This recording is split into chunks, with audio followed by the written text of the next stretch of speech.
এইভাবে কিন্তু শীতকালে বিভিন্ন রকম ভেজিটেবল দিয়ে নুডলস রান্না করে খেতে খুবই মজাদার লাগে। আর এই নুডলসটা কিন্তু আমার মায়ের হাতের একটা সিগনেচার আইটেম। যাই হোক, হ্যালো এভরিওয়ান, সবাই কেমন আছেন? আশা করি সবাই খুবই ভালো আছেন।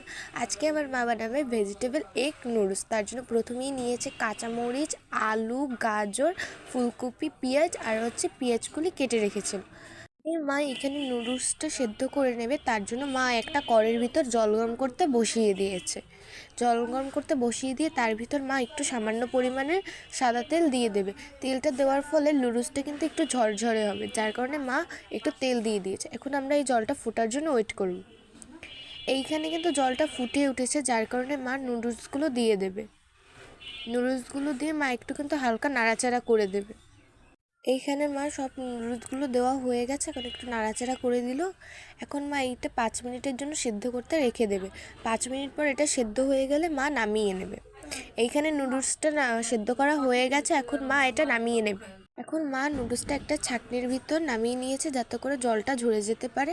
তারপর মা সামান্য একটু ঠান্ডা জল দিয়ে কিন্তু এটা ভালো করে ধুয়ে নেবে, কারণ তাতে করে করে নুডলসটা একটু ঝরঝরে হবে।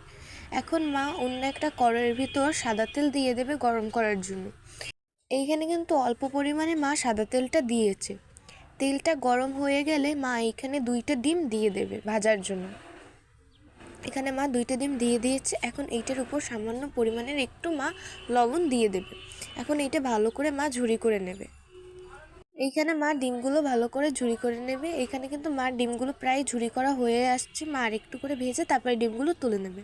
এখানে ডিমগুলো সব মার ঝুরি করা হয়ে গেছে। এখন মা ডিমগুলো একটা বাটির ভিতর তুলে নেবে। এখন মা ওই কড়াইয়ের ভিতরে কিন্তু আবার তেল গরম করতে বসিয়ে দেবে। এখন মা তেলটা গরম হওয়ার জন্য ওয়েট করবে। যখনই তেলটা মার গরম হয়ে যাবে, তারপর মা যে সবজিগুলো কেটে রেখেছিল সেই সবজিগুলো এক এক করে দিয়ে দেবে। শীতকালে কিন্তু এইভাবে ভেজিটেবল দিয়ে নুডলস খেতে খুবই মজাদার লাগে। আর এইভাবে কিন্তু নুডলস রান্না করে দিলে বাচ্চারা কিন্তু খুবই বেশি পছন্দ করে, আর বড়রাও কিন্তু সাথে এটা খেতে খুবই পছন্দ করে। আর যেহেতু শীতকালীন বিভিন্ন রকম সবজি থাকে, এই সবজি দিয়ে কিন্তু নুডলস খেতে আরও মজাদার বেশি লাগে। যাই হোক, এখানে কিন্তু মার সবগুলো সবজি দেওয়া হয়ে গেছে। এখন মা এগুলো ভালো করে নাড়াচাড়া করে বেশ কিছুক্ষণ সময় নিয়ে ভালো করে ভেজে নেবে। ভাজার মধ্যে মা এইটার ভিতর দিয়ে দেবে পরিমাণ অনুযায়ী একটু লবণ। লবণটা দেওয়ার পর মা এইটা বেশ সময় ধরে ভালো করে ভেজে নেবে।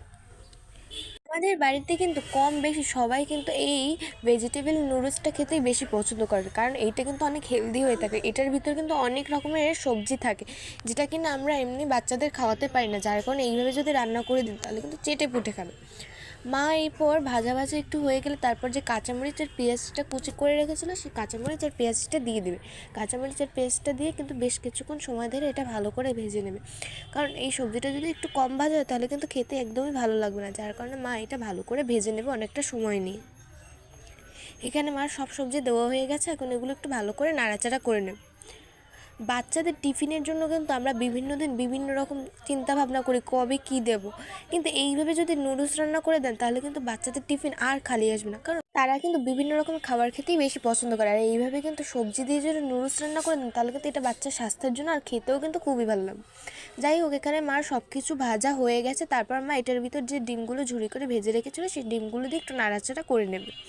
এটা কিছুক্ষণ নাড়াচাড়া করার পর মা যে নুডলসটা সেদ্ধ করে রেখেছিল সেই নুডলসটা আস্তে আস্তে করে কিন্তু দিয়ে দেবে। এইখানে কিন্তু মা সব নুডলসগুলো আস্তে আস্তে করে দিয়ে দিচ্ছে। আর উপর থেকে কিন্তু খুব দেখতে পাচ্ছেন এটা কিন্তু খুব ঝরঝরেই ছিল, এটা কিন্তু একদমই লেগে যায়নি বা নরম হয়ে যায়নি। তারপর মা সব নিচ থেকে সবজিগুলো নিয়ে ভালো করে নুডলসটা নাড়াচাড়া করে একটু কিন্তু ভাজা ভাজা করে নেবে, কারণ তা না হলে কিন্তু এটা বেশি নরম হয়ে যাবে। যার কারণে মা আস্তে আস্তে করে খুবই সামান্যভাবে নাড়াচাড়া করে দিচ্ছিল। এখানে কিন্তু নুডলসটা নাড়াচাড়া করা হয়ে গেছে। এখন মা এটার ভিতর দিয়ে দেবে সয়া সস। এইখানে মা সয়া সস দিয়েছে 3 চামচ পরিমাণে। আপনারা চাইলে এখানে কম বেশি কিন্তু দিতে পারেন, কারণ সয়া সস ছাড়া কিন্তু নুডলসটা খেতে আমাদের কাছে তেমন একটা ভালো লাগে না। এখানে মার সয়া সসটা দেওয়া হয়ে গেছে। এখন মা এইখানটার ভিতর দিয়ে দেবে টমেটো সস, কারণ টমেটো সস ছাড়া কিন্তু নুডলস খেতে একদমই ভালো লাগে না। অনেকে চাইলে টমেটো সসটা নুডলসের সাথে দিয়েও খেতে পারেন, আবার অনেকে চাইলে নুডলসের সাথে কিন্তু একবারে দিয়েও দিতে পারেন। আমরা এখানে নুডলসের সাথে একবারে দিয়ে দিয়েছি, তারপর সব কিছু একসাথে ভালো করে মিক্স করে নেব। এখানে কিন্তু খুব আস্তে আস্তে এটা মিক্স করতে হবে, তা না হলে কিন্তু এটা একটু নরম হয়ে যেতে পারে। চুলার আঁচটা কিন্তু অনেক লো ফ্লেমে রেখে মা এখানে এটা আস্তে আস্তে করে মিক্স করতেছিল। এখানে এটা ভালো করে মার মিক্স করা হয়ে গেছে। তারপর দিয়ে দেবে মা নুডলসের ভিতরে যে প্যাকেট মশলাগুলো থাকে সেই মশলা 2 প্যাকেট দিয়ে দেবে, কারণ সেই মশলাটা না দিলে কিন্তু নুডলসের স্বাদটা একটু কম লাগবে, কিন্তু চাইলে নাও দিতে পারেন, কিন্তু এখানে আমাদের যেহেতু ছিল তার জন্য আমরা এটা এখানে দিয়ে দিয়েছিলাম। এখানে 2 প্যাকেট মশলার মার দেওয়া হয়ে গেছে। এখন এটা আবার একটু নাড়াচাড়া করে নেবে, আর একটু নাড়াচাড়া করে নামিয়ে সার্ভ করলেই তৈরি কিন্তু ভেজিটেবল এগ নুডলস। এই নুডলসটা খেতে কিন্তু অসম্ভব দারুণ মজাদার হয়ে থাকে, আর বাচ্চারা কিন্তু এটা খেতে খুবই পছন্দ করে। রেসিপিটি ভালো লাগলে অবশ্যই লাইক কমেন্ট শেয়ার করবেন, আর রেসিপিটা একবার হলেও বানিয়ে দেখবেন।